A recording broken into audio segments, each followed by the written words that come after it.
est-ce que ça, c'est un témoignage qui peut vous faire changer d'avis sur le sujet? Parce que je devine que le suicide assisté n'est pas une pratique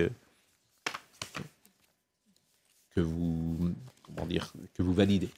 Mais c'est par définition, un témoignage empêche la discussion.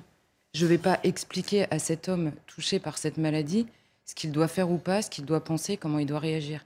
C'est pas ce que je ferai. Et on est obligé, quand on se pose la question de donner le pouvoir de tuer aux médecins aujourd'hui, on est obligé de se poser la question sur un terrain philosophique et non pas idéologique. Quand le serment d'Hippocrate est rédigé, c'est pas par des idéologues qu'ils écrivent noir sur blanc, je ne donnerai pas la mort, je ne transmettrai pas le poison. C'est bien que cette discussion, précisément, la loi n'est jamais pensée sur des cas individuels.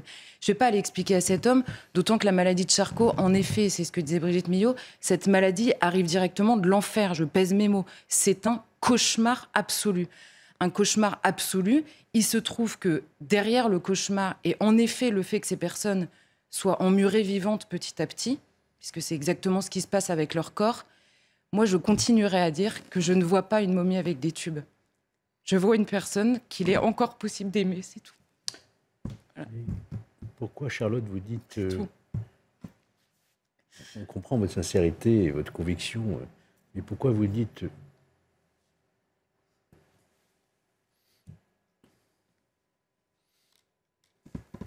permis de tuer? En fait, il s'agit d'abréger les souffrances. Oui, non, mais je ne cherchais pas du tout à polémiquer. Il se trouve que c'est un droit que l'on se donne de tuer.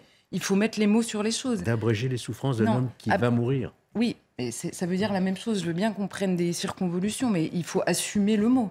Il faut assumer le mot. Il y a un moment, ce cachet va tuer avant l'heure de la mort. Donc c'est ce mot-là, c'est ça la question centrale. C'est une question extrêmement difficile. Évidemment que c'est difficile. Il le dit lui-même dans son interview. Je peux le dire de loin, au moment de prendre ce cachet et de se dire « dans 2 heures, je suis mort », le vertige est immense parce que ce n'est pas quelque chose qu'on a l'habitude de manier. Ça n'est pas un outil qu'on a l'habitude d'avoir entre les mains. Et moi, je peux pas... Je vais opposer un témoignage à ce témoignage parce que je ne peux pas faire autre chose. Simplement, c'est ça. Non, je ne me résoudrai pas à dire « oui, il y a des gens qui basculent et on ne voit qu'une momie avec des tubes ». C'est impossible.